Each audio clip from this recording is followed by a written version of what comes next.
Palestiniens de Gaza, de Cisjordanie, qui nous demandent effectivement qu'on arrête d'armer Israël et qui demandent notamment aux syndicats en France, mais en fait à tous les citoyens, d'aller foutre la pression sur ces entreprises, sur ces usines, pour qu'elles arrêtent leurs ventes et leur collaboration avec Israël. C'est vrai que nous, en tant que citoyens, en tant que militants, en tant que syndicalistes, on s'est regroupés dans cette campagne qui s'appelle Stop Arming Israël, donc France. C'est aussi le nom de notre Instagram. On a fait plein d'actions ces dernières semaines et on va continuer chaque semaine d'aller harceler les dirigeants des entreprises de Dassault, de Safran, de Thales, d'MDBA, de Nexter et tous les autres pour qu'ils arrêtent leur collaboration, parce qu'effectivement, tant qu'Israël sera armé, il y aura des bombes qui tomberont sur Gaza. Il y a des gens qui bougent. Si on veut le cessez-le-feu, il faut qu'on arrête d'armer Israël. Voilà, arrêtons d'armer Israël. Arrêtons d'armer Israël. Arrêtons d'armer Israël. Oui, bonjour. Nous, on vient pour le collectif des soignants pour Gaza. On milite depuis le début des attaques pour montrer notre soutien au peuple palestinien. Alors, nous, nos mots d'ordre, c'est le cessez-le-feu, l'arrêt de la colonisation. Et c'est vrai que ces mots d'ordre, depuis 2 mois, ils sont vraiment d'actualité et ils continuent de l'être. Parce que le 25 décembre, Netanyahou, il l'a annoncé, il promettait une guerre longue, une guerre dure. Et c'est pour ça que ces mots d'ordre, ils sont toujours d'actualité. Et si Netanyahou, il promet une guerre longue et une guerre dure, nous non plus, on n'est pas prêts de s'arrêter. On va continuer à manifester notre soutien. On va continuer à faire pression sur le gouvernement. On va continuer à faire pression sur les gouvernements qui soutiennent cette offensive. Comme la France, comme les États-Unis, d'ailleurs, qui vendent tous des armes en Israël. Le collègue l'a dit tout à l'heure. Et en fait, ça montre qu'ils en ont rien à foutre des institutions qui veulent continuer à mener leur politique meurtrière. En fait, ce qu'ils font tout le temps, d'ailleurs. Passer pour nos collègues des hôpitaux de Gaza, quand même, qui ont été bombardés pendant des mois sans relâche, sous des prétextes plus fallacieux les uns que les autres.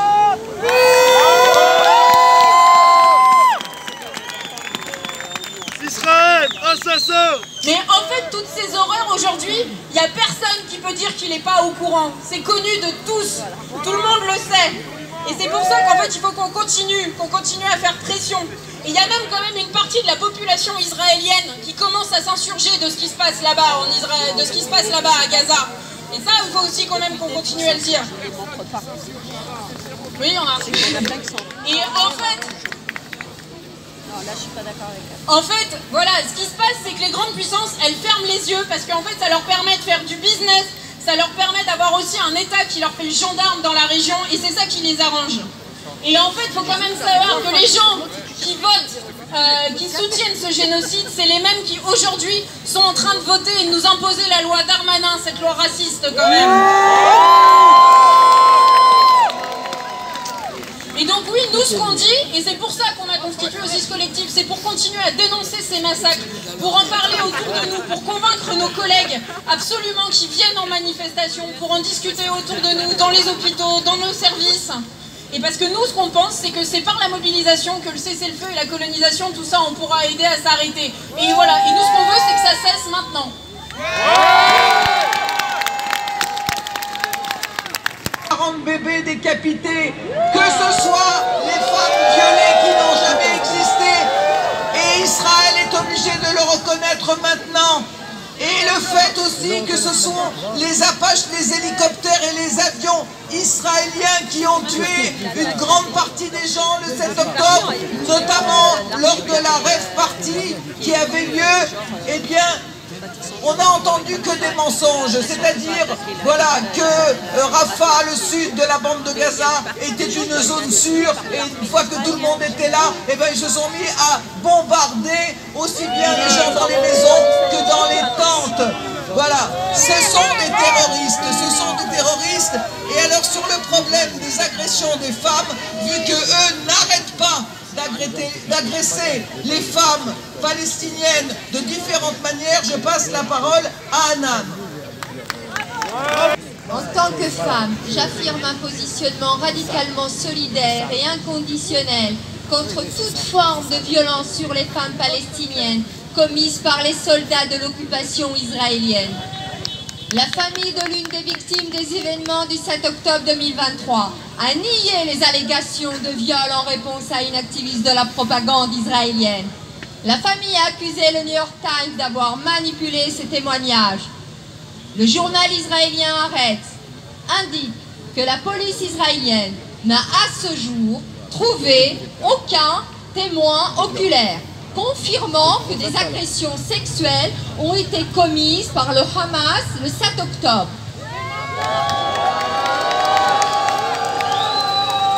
Ce n'est que justice si le monde ouvre de plus en plus les yeux sur la propagande israélienne et les violences sexuelles faites aux femmes palestiniennes par l'armée d'occupation israélienne, la plus morale du monde. Savez-vous que les femmes palestiniennes sont obligées par les soldats israéliens d'assister à la torture et l'exécution de leurs maris, leurs fils, leurs frères, à leur domicile ou dans la cour de leur maison? Et ensuite, je vous laisse imaginer le sort de ces femmes palestiniennes. À Gaza, Amnesty International recense depuis des décennies la torture généralisée infligée par les autorités israéliennes dans des centres de détention en Cisjordanie. Au titre du droit international, la torture et les autres formes de mauvais traitements infligés à des personnes protégées dans un territoire occupé constituent un crime de guerre. Est-ce que le monde a connaissance des atrocités et viols commis sur les femmes palestiniennes depuis la création de l'État colonial d'Israël? Savez-vous que les femmes palestiniennes subissent des actes de torture atroces, affreusement cruels, sur leur corps par l'armée israélienne depuis 75 ans? Ce sera que justice si un collectif de personnalités publiques prenait à nouveau une tribune dénonçant les atrocités commises par l'armée israélienne sur les femmes palestiniennes depuis des décennies. Je vous remercie de votre écoute. Les députés, pardon, je pense qu'on est tous horrifiés par ce qui se passe à Gaza depuis 3 mois. Ce qui se passe à Gaza et en Cisjordanie est monstrueux, est absolument scandaleux. C'est pas en ajoutant des morts à la mort, c'est pas en ajoutant de la haine à la haine qu'on va construire la sécurité. L'Europe doit agir avec beaucoup plus de force. Nous sommes nombreux à trouver scandaleux le silence de l'Europe, l'inaction de l'Europe aujourd'hui. Parce que c'est l'Europe, parce que c'est l'Union européenne, justement. Il y a 30 ans, l'Europe avait agi, souvenez-vous, les accords d'Oslo, si on les appelait les accords d'Oslo, c'est pas, ça avait été négocié par l'Europe entre 91 et 93. Et donc aujourd'hui, on est nombreux comme députés à demander que l'Europe sorte les muscles, que l'Europe montre les muscles pour obtenir un cessez-le-feu immédiat, pour obtenir la libération de tous les otages et de tous les prisonniers politiques et pour un embargo sur les armes. Concrètement, nous avons écrit à Ursula von der Leyen et dès lundi, pour lui demander de suspendre l'accord de partenariat qui avait été négocié en 95, quand il y avait Yitzhak Rabin et des gens qui voulaient la paix de l'autre côté, on avait négocié un accord de partenariat. Et aujourd'hui, l'Europe est le premier client d'Israël. L'Europe est le premier client d'Israël. Nous avons les moyens. Donc nous avons les moyens d'agir, nous n'avons aucune excuse, nous n'avons aucune excuse pour ne pas agir. Il faut l'embargo sur les armes dont a parlé un copain il y a 5 minutes et il faut dire qu'on doit suspendre cet accord de partenariat. Ce n'est pas Israël en tant que tel, c'est Netanyahou et un gouvernement suicidaire. Donc quand il y avait Yitzhak Rabin qui voulait la paix, on pouvait travailler avec le gouvernement. Aujourd'hui, ça n'est plus possible. Donc nous demandons de suspendre l'accord de partenariat, nous demandons un embargo sur les armes et nous soutenons la demande de l'Afrique du Sud pour la Cour pénale internationale.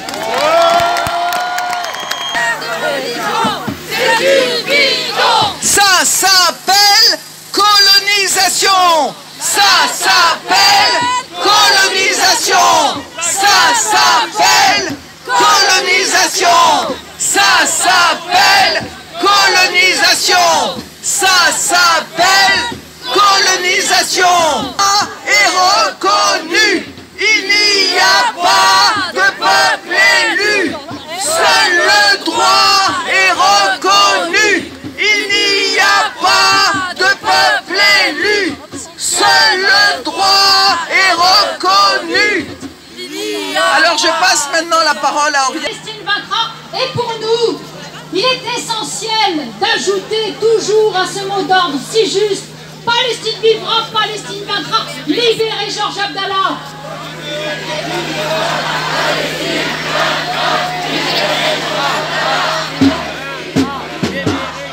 Libérez Gaza. Libérez Georges Abdallah.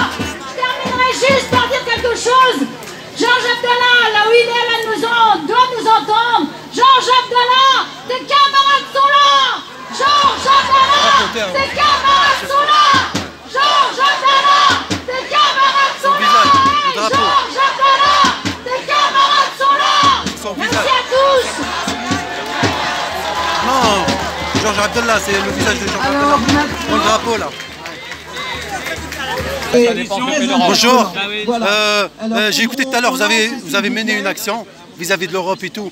Vous pensez que ça va aboutir à quoi? Cette lettre, apparemment, vous avez... Je pense que ce qui se passe à Gaza en ce moment est vraiment horrible et que c'est par rajoutant des morts à la mort et en rajoutant de la haine à la haine qu'on va construire la sécurité et la paix pour les deux peuples.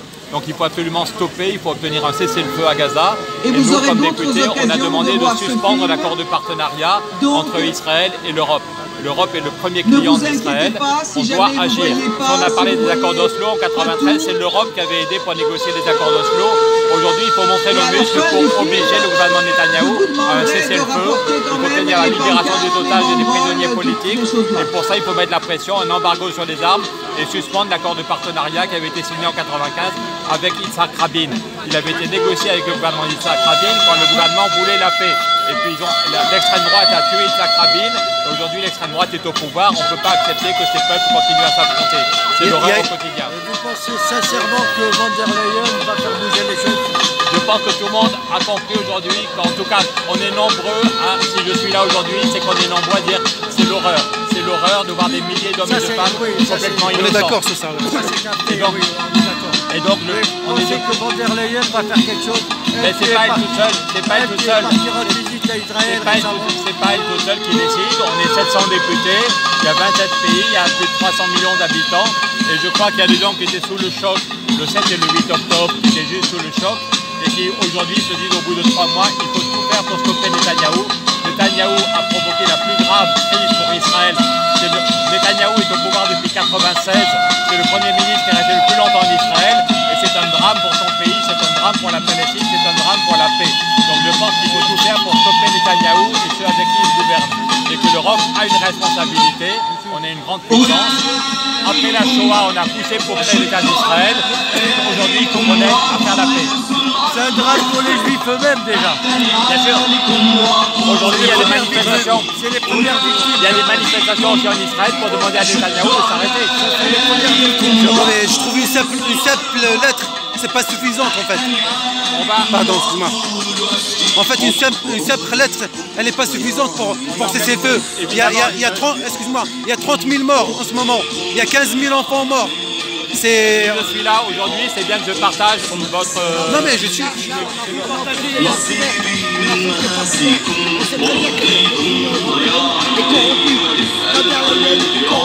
c'est pas vrai, pardon.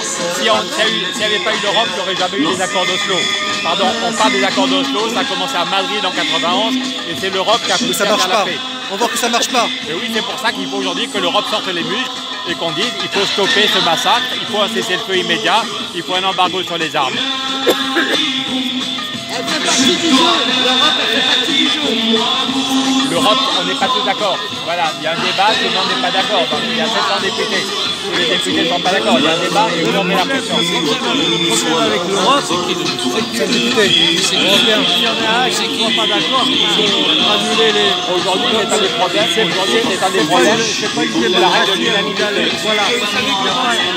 En tant que citoyen, on a l'impression que l'Europe, elle ne protège personne. On a l'impression qu'on a été écrasé par les sages pour les entrepreneurs. On a l'impression que les citoyens, on est obligé de prendre la doxa pour ce qu'on nous dit. J'en ai l'aérienne, pour nous, on la ressent comme quelqu'un de légitime parce qu'elle a été élue par personne apparemment, elle a été que nommée. On se demande comment ça se fait que des gens comme ça ce soit au pouvoir, alors qu'on préfère, même si, entre guillemets, le vote, on sait aussi que ça a ses limites. Pourquoi? Moi, je me bats. Est-ce qu'en tant que député français, ou même député hongrois, député allemand, etc., vous avez une certaine force? Est-ce que l'opposition, elle est assez forte? Parce qu'on entend des choses... Des paroles, ouais. Même du temps des Gilets jaunes, on entendait bien qu'ils étaient dénoncés la violence policière, ici, etc., la Macronie, etc., etc. On s'apercevait, nous, sur le terrain, qu'il n'y a pas de changement et que, finalement, c'était... Moi, je n'ai pas voté pour Macron. Oui, mais je me souviens de votre nom. Excusez-moi de déranger, monsieur le député. Il y a des élections européennes, j'aurais pu signaler. à la campagne. Mais on n'est pas là. Oui, il y a des élections, mais j'espère qu'on aura obtenu un cessez-le-feu avant les élections. Je pense pas. On imagine bien que si vous êtes là, vous n'avez pas voté pour Macron, ça c'est une évidence. Mais Legault, excusez-moi, parce que c'est monsieur Legault. La route au La roue. La route au La route, pardon. Mais c'est vrai que nous, quand on entend parler d'Europe, on est électrisé. Et oui, en tant que citoyen. vous avez raison que l'Europe n'est pas assez démocratique, vous avez raison que l'Europe n'est pas assez sociale. Moi j'ai fait une grève de la faim pendant 18 jours, il n'y a pas beaucoup de députés qui ont fait une grève de la faim pendant 18 jours pour taxer la spéculation. Pourquoi rester dans l'Europe? Pardon? Pourquoi on reste dans l'Europe? Si on sort de l'Europe, c'est encore plus le bordel. Pardon. Voilà, aujourd'hui on a des taux d'intérêt, si on sortait de l'Europe, c'est encore plus le bordel. Donc faut plutôt se battre pour changer l'Europe plutôt que de tout casser. Ça fait 40 ans que vous nous faites le même... Mais madame, si vous pensez qu'il y a une solution magique, si vous avez une baguette magique, je vous embrasse les pieds tout de suite. Je vous embrasse les pieds. Pardon. Je vais parler de quelque chose. Excusez-moi, vous appelez comment? Pierre Larouturou. Oui. Monsieur le député, quelque chose, je voulais vous parler de l'Angleterre, par exemple. La Grande-Bretagne est sortie de l'Europe. La Grande-Bretagne était un des piliers de l'Europe. Elle a jamais, finalement, elle a bénéficié de des avantages. Elle n'est jamais rentrée dans la zone euro. Alors moi, je ne suis pas un spécialiste de tout ça. Mais en Europe, vous avez quelques pays qui sont quand même dans le... Même s'ils ne sont pas dans la zone euro, vous avez la Suisse, vous avez la Norvège. Ce sont ceux qui n'ont jamais été dans la zone euro, qui n'ont jamais été dans les accords de Schengen. Mais la Suisse n'est même pas dans l'Europe. Oui, mais physiquement. Moi, je parle physiquement. Et la Grande-Bretagne qui n'a jamais été dans la zone euro. Et finalement, ce sont ceux qui s'en tirent le mieux. Nous, en tant que simples citoyens, on voit bien la vie est plus chère. Depuis qu'on est dans la zone euro, on s'aperçoit que tout s'est dégradé en tant qu'individuel. Mais moi, je passe mon temps à dire qu'il faut qu'on change l'Europe radicalement. Le système Europe uni comme ça, avec on peut se rajouter des petits pays. Mais c'est pour ça qu'il faut une Europe. On donne l'impression qu'on leur fait bien. Pardon? Plus vous dites ça, et pire c'est. L'Europe, c'est une catastrophe. Mais, écoutez, par exemple, le pass sanitaire, c'était voté en Europe, la Commission européenne. Non, il y a des pays mais je vous parle un exemple. C'était décidé là-bas. Pardon. Le confinement, pareil. Il y a plein de choses qu'on peut décider au niveau national qui ne sont pas décidées au niveau européen. La réforme des retraites, c'est Macron qui l'a décidé. C'est pas l'Europe. Pedro Sanchez, en Espagne, Pedro Sanchez, il a bloqué le prix de l'électricité, il a baissé la TVA, il a créé un impôt sur les plus riches. C'est-à-dire que Macron fait le contraire. Donc c'est pas l'Europe qui décide de tout. Voilà, prenez, depuis 2 ans, en Espagne, Pedro Sanchez, il a baissé la TVA pour que l'alimentation soit moins chère, il a bloqué le prix de l'électricité et il a fait un impôt sur les super profits des banques et des pétroliers. Voilà, donc ça veut dire qu'un gouvernement qui veut améliorer la vie des gens peut le faire. C'est pas l'Europe, c'est Macron et Bruno Le Maire qui font cette merde. C'est pas l'Europe. Excusez-moi, le sentiment qu'on a, c'est que l'Europe permet de faire passer comment dire, être une sorte de garant, comment dire, protection. On a l'impression que le fait que les décisions prennent en France, prises en France, on va dire c'est un peu de l'Europe. Vous avez dit j'ai l'impression, vous venez de dire j'ai l'impression. Mais je viens de donner un exemple concret. Moi je parle de sentiment. En Espagne, on est des adultes, on va pas rester au sentiment, ok? Ah oui, mais vous, quand on est simple citoyen et qu'on se prend vous avez un cerveau aussi, vous êtes un cerveau. Oui, vous avez un cerveau. Donc moi je vous montre à travers un cas concret, je vous montre à travers un cas concret que depuis 2 ans. Nous on n'est pas dans la technicité. Mais pardon, c'est juste pour montrer comment concrètement, c'est pas l'Europe qui nous oblige à avoir une flambée des prix. En Espagne, le Premier ministre a décidé de baisser la TVA, de mettre la TVA à 0% pour que les gens ne dépensent pas trop d'argent pour aller manger. Il a bloqué le prix de l'électricité et il a mis un impôt sur les super riches et sur les super profits des banques. Donc ça veut dire que si le gouvernement espagnol, il a décidé ça et l'Europe l'a laissé faire. C'est-à-dire que nous, en France, Macron et Bruno Le Maire font le contraire. Donc le problème, c'est pas l'Europe, c'est Macron et Bruno Le Maire. Voilà. Est-ce que la dernière, juste, merci en tout cas. Pour les franco-israéliens qui sont là-bas, quelle est votre position? Juste faire la pression sur les 4000 franco-israéliens qui vont là-bas battre les Gazaouis et ils reviennent Parce qu'il y a Thomas Porte qui a demandé de faire une enquête, le député Thomas Porte a demandé de faire une enquête pour les 4000 Palestiniens franco-israéliens qui sont partis combattre là-bas. Vous rejoignez. Si vous arrivez à faire ça. Nous, les gens demandent un embargo complet sur les armes, on demande de mettre la pression, de suspendre l'accord de partenariat. C'est 2 moyens efficaces de bouger. Je dois y aller. À bientôt, les amis. Merci. Palestine vivra! Palestine vaincra! Palestine vivra! Palestine vaincra! Palestine vivra!